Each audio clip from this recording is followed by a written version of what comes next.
ക്രിസ്മസിനോടനുബന്ധിച്ച് കാവുംകണ്ടം പള്ളിയിൽ ഒരുക്കിയ പുൽക്കൂട് ശ്രദ്ധേയമായി.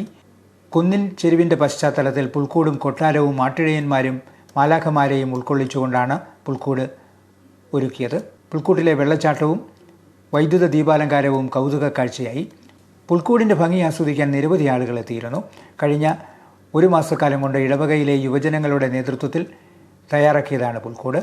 വികാരി ഫാദർ സ്കറിയ വേഗത്താനത്തിൻ്റെ നേതൃത്വത്തിൽ Laiju Jose Thannickal, Thomas Andukudiyil, Mathew Andukudiyil, Leo Vattakattu, Joel Vattakattu, Nelson Kumbalankal, Joel Thannickal, Jithu Kunnumpuram തുടങ്ങിയവർ പുൽക്കൂട് നിർമ്മാണത്തിന് നേതൃത്വം നൽകി. ഇടവകയിലെ കുടുംബങ്ങളെ പങ്കെടുപ്പിച്ചു നടത്തിയ പുൽക്കൂട് മത്സരത്തിലും നിരവധി ആളുകൾ പങ്കെടുത്തു. വൈവിധ്യമാർന്നതും മനോഹരവുമായ പുൽക്കൂടുകൾ മത്സരത്തിൽ ഉണ്ടായിരുന്നു. മത്സരത്തിൽ എമ്മാനുവൽ ഫ്രാൻസിസ് കോഴിക്കോട്ട് നിർമ്മിച്ച പുൽക്കൂട് 1ാം സ്ഥാനം നേടി. ബെന്നി കുന്നേലാൻ, മാനി ചിറപ്പുറത്തേൽ, അജോ ബാബു വാധ്യാനത്തിൽ തുടങ്ങിയവരുടെ പുൽക്കൂടുകൾ 2ഉം 3ഉം സ്ഥാനങ്ങൾ നേടി. മത്സരത്തിൽ വിജയികളായവർക്കും പങ്കെടുത്തവർക്കും വികാരി ഫാദർ സ്കറിയ വേഗത്താനം സമ്മാനങ്ങൾ വിതരണം ചെയ്തു.